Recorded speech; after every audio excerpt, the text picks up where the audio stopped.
Amaka looked shocked and scared as everywhere got darker till she saw nothing again. Amarachi also looked shocked as her dear friend struggled to keep her sight in place. She couldn't believe this was happening few hours after Amaka's eyes were healed and opened. Perplexed and helpless, she looked sadly as her dear friend turned blind again. Now, once upon a time, in a village called Umueze, there lived two best friends named Amaka and Amarachi. Amaka and Amarachi were inseparable and they shared everything, from their dreams and goals to their deepest secrets. Amara was an intelligent, cheerful, and kind-hearted girl, while Amaka was an intelligent girl but often envious of Amara's cheerfulness and kind heart. One afternoon, they decided to go to the stream to fetch water. As they dipped their clay pots into the stream, they saw a mysterious seashell near the village stream. The shell was quite big and it dimmed and glowed several times. It was this glow that drew the attention of Amaka, Amara, and all those at the stream who also saw the seashell, because seeing a seashell at the village stream was rare. Wondering how it got there, they marveled at the shell's beauty even though they were scared to touch it. Still scared, they all decided they were going to tell the elders what they were looking at. So off they all went back to the village to tell the village elders what they had seen. The elders were also shocked and they decided to consult the wise men of the village about the said shell. One of the old wise men, named Mazi Chigozie, shared the tale of the seashell to them and completed his tale with, "It is said that the shell possesses the power to grant a wish, and everyone could make just one wish and alter his or her destiny. This shell only appears at the same spot twice in a year in one village, not to be seen in that village again for years, and it stays only for a few hours each time it appears. We are lucky to see it at daytime," concluded Mazi Chidozie. After hearing this, the elders immediately gathered all the young, able boys and girls and told them to march to the bank of the stream to make their wish before the shell disappears. Now, what Mazi Chigozie didn't know and couldn't tell the villagers about the shell was that the shell only grants wishes from pure, genuine heart and those that aim for the progress of oneself or another person. He also forgot to tell them that only the pure in heart could hold the shell without any consequences. So, in 4 rows, every young boy and girl marched to the stream and made one single wish each. Amarachi, with her cheerful nature, wished for good fortune for herself, while Amaka wished for herself to marry a rich man from the city. Everyone made their wishes and headed back to their respective huts.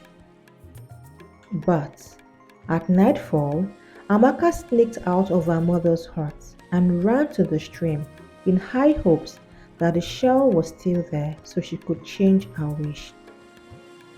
Now you see, marrying a rich man wasn't Amaka's true wish, but she was scared of what might happen in front of everybody if she had wished for what she actually wanted. Blinded by jealousy, Amaka had always secretly desired to be like Amara and to have everything that belonged to her. So when she got to the stream and saw that the shell had stopped glowing, which meant it was about to disappear as Maazi Chigozie had said earlier, Amaka quickly grabbed the shell, mumbled her wish, and hurriedly ran towards her mother's hut. But as she ran, everywhere got darker and darker till she saw nothing again. Confused and scared, she thought it was the night messing up with her sight, so she continued running, but she fell to the ground and mysteriously fell asleep. The next morning, she woke up and still thinking it was night, sat, waiting for morning to come. But when she heard the laughter of girls going to the stream to fetch water, she got scared for she still couldn't see anything.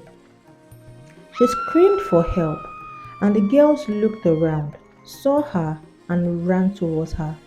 They helped her up and asked for what she was doing, and if she didn't know that her mother had been crying and looking for her everywhere. And why are you pretending that you can't see? One of the girls asked when they saw her walking like a blind person. Immediately, Amaka realized she must be blind and broke down crying while still screaming. She begged the girls to lead her back home and help her look for her mother to tell her that she was back home. When Mama Amaka heard this, she ran home and immediately broke down crying when she saw her blind daughter. She asked what had happened and where Amaka had been, but Amaka couldn't say anything.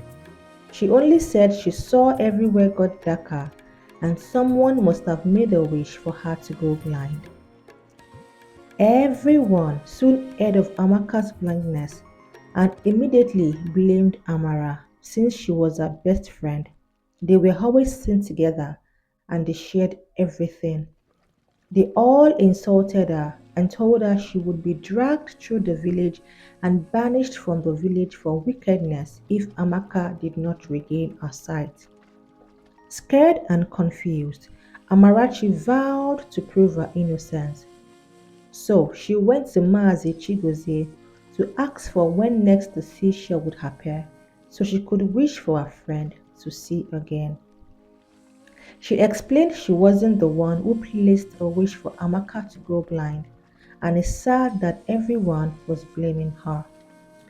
Maazi Chigozie believed Amarachi and sadly told her that he didn't know when next the seashell would appear, but he knows it would appear soon. Amarachi was said to be banished from the village, but Maazi Chigozie told them to consult the oracle before they took any step. So the elders heeded to Maazi Chigozie's advice and consulted the village spiritualist, who told them the upright must not be punished unjustly and that the truth will unveil itself soon. So for months, every morning and evening, Amarachi was the first to get to the stream and the last to leave in the evening, all in hopes that she would see the mysterious seashell soon. She was also sad about the loss of her dear friend's sight and spent some hours by her side in the afternoon, helping her to move around. She prayed for Amaka's sight to be restored and wondered if Amaka would ever see her again. Deep within her heart, she held on to the belief that the shell would appear again soon and prove her innocence. Luck indeed shone on Amarachi one morning as she got to the stream and saw the mysterious seashell. Happy and with so much joy, she ran to the village to call the villagers who all rushed to the stream. Joyfully, Amara made her wish for Amaka to regain her sight, and she did. Everyone was happy and celebrated with Amaka when news got to them that she could now see. But as everyone rejoiced, Maazi Chigozie noticed that the shell wasn't glowing like the last time, and he reminded the elders that the shell wouldn't appear again anytime soon, since this was the second time appearing in their village. It would be appearing next in another village in years to come, said Maazi Chigozie. Now back to Amaka.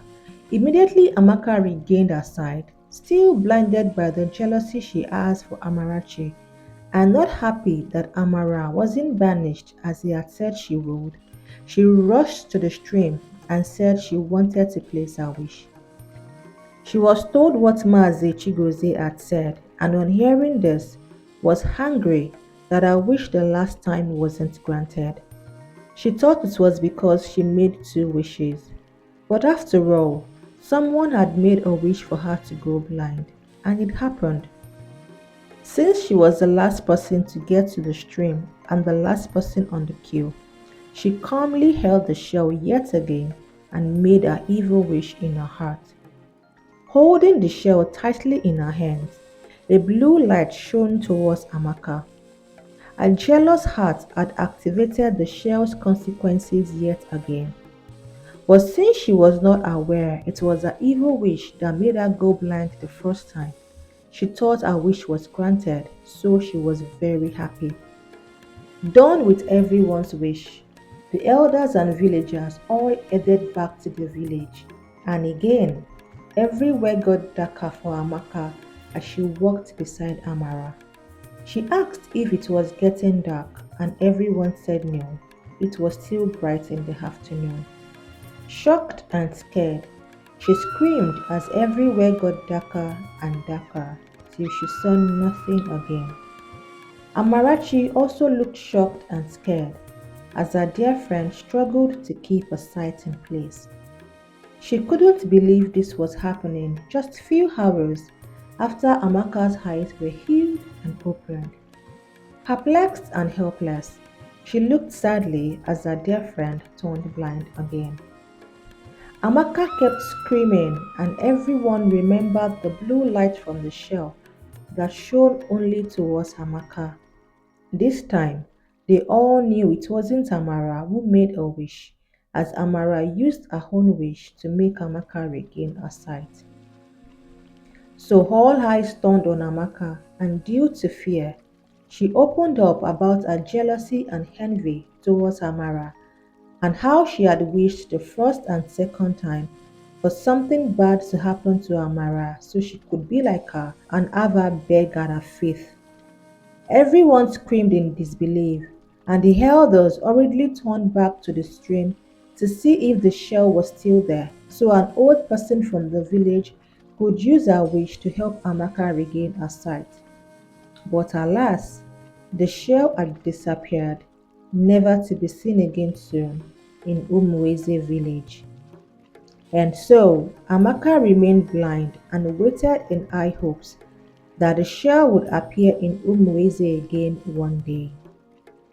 Amara went on to live her life and became the best she could be.